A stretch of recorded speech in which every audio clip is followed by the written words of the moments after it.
Hello and welcome to Star Citizen Sunday. This is a weekly show which covers all the news of Star Citizen from the week just past. I am your host Mac, so let's get on with it. So this week, the latest concept ship goes on sale.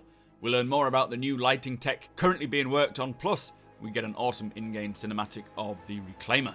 I just want to give a big thank you to Virax on HD for becoming my latest patron. Thank you so much, sir, for your support. If you would like to support and help grow my channel, please check out the link below to my Patreon page. So, kicking off around the verse this week, we had a little sneak peek of the Aegis Eclipse. This is the latest concept sale.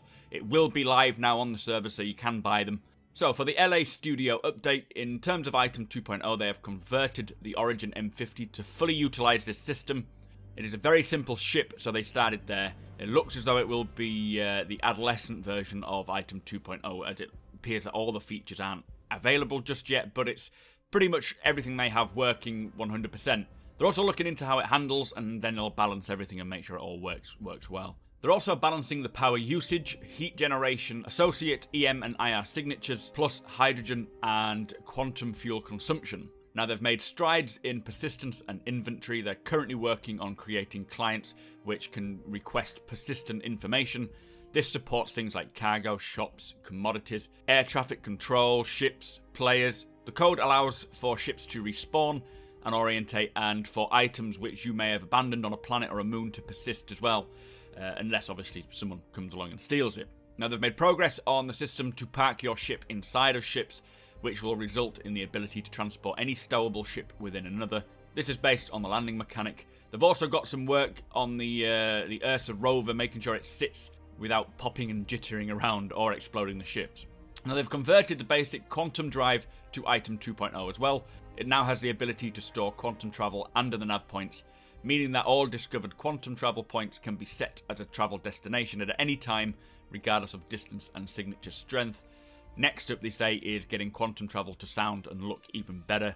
After this, they can move everything onto version 2, as Quantum Drive now uses the pipe system for fuel and power checks.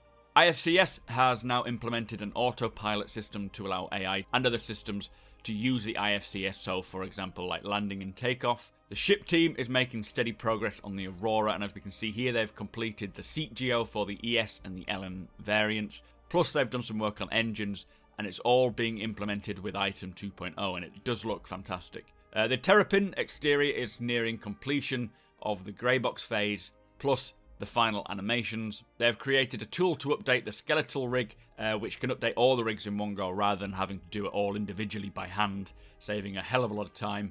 For character eyes, they have created a new structure to allow players to pick an eye colour from a preset colour palette. This will likely be the first iteration of the character customization. Body skin tone will now auto-adjust to the face as well for better consistency. Now, they've also worked on a couple of tools, one of which is in conjunction with Atmospheric Flight Model to help simulate engine trails, and the other one is an unbevel tool to help simplify the level of detail creation process, which helps performance and speed up ship delivery.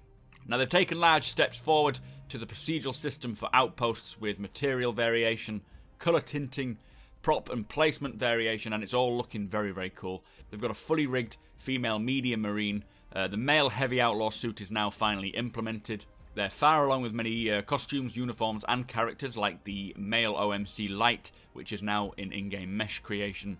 The male Shuban Minor uniform, now in in-game texturing. Plus a new ship Jackie uniform for Squadron 42, which is on its way to high poly, and that looks very cool. Not sure about the horns though, but the rest of the outfit looks awesome. The female Marine BDU is now heading into the game modelling as well. So to finish up with, they've worked on a field of view slider, which will be for use in 3.0, which allows us to change our field of view. But they're just working through the helmet, starting with the heavy Marine and heavy Outlaw to ensure that the interior boundaries are correct. Now, after this, they had a deep dive in the lighting and fog.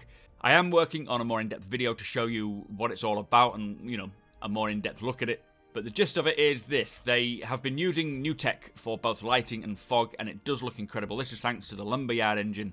They're currently just playing with it, making sure it all looks right, but eventually it will replace all the lighting and all the fog states. We got to see some amazing examples, some sort of cinematics of the lighting and volumetric updates. Now, before, the fog, for example, was very static. Now it reacts to the light, and as you can see, it just looks so cool. But also at the very end, they showed the Reclaimer planet side. And again, I have created a separate standalone video for this because I felt like I needed to put my thoughts to it. So follow the link below in the description to check that out. But this is all in-game, all made using the assets from Star Citizen, and it just looks, incredible. Anyway, that was ATV. Let's move on. Don't forget that courtesy of my patrons, we are giving away a Star Citizen starter package throughout the month of May. Commenting on any video I produce in May will stand you a chance, and you must be an active subscriber as well. At the end of the month, I will draw a winner and then start the next giveaway. So over the past couple of weeks, we have been seeing reports of a new ship circling. It's all top secret stuff, of course, but recently revealed was the latest concept ship, which is the Aegis Eclipse. Now, the Eclipse is a stealth bomber. It's around the same size as the Hornet, but its role is to strike its target hard before it's even spotted, using this military spec stealth technology, which is now becoming available to civilians. With a crew of 1, it boasts 2 TR2 engines, 10 TR1 maneuvering thrusters, 1 size 1 power plant, 2 size 2 fixed mounts, 2 size 1 shields, plus 3 size 9 pylon mounts, each housing a Talon torpedo. Now, it also has an embedded Gatling gun, but it only has light armor and light shields, so the intention is not to stand and fight. Now, in the verse, it was titled Project Eclipse. It's armed with multiple torpedoes and state-of-the-art scan diffusing technology. It's the Navy's top choice in border defense and the preferred first strike weapon against the Vanduul. Now, the reason it is available to civilians is in effort to increase the transparency with the Zhaan.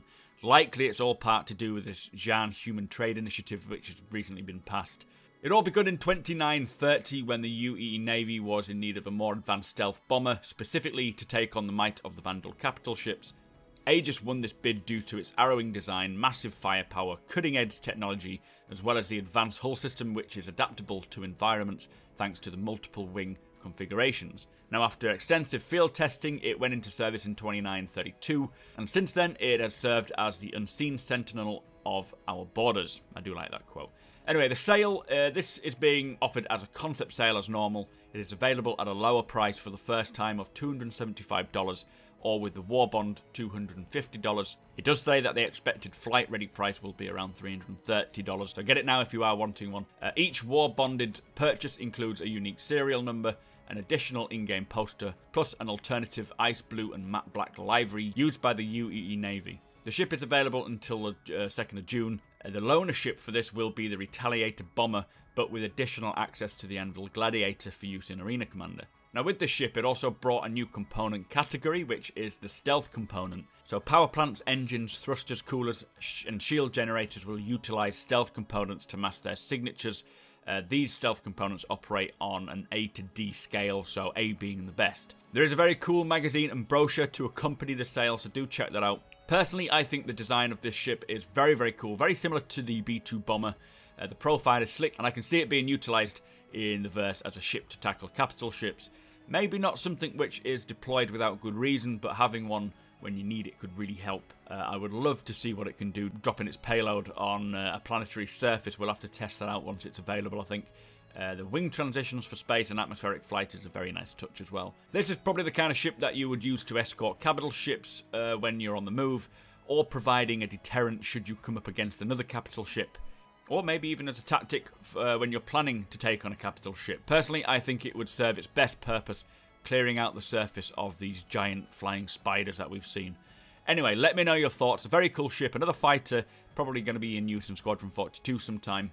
Let's move on. So also this week in Star Citizen Happy Hour, it was another great episode in which Josh Herman created another creature.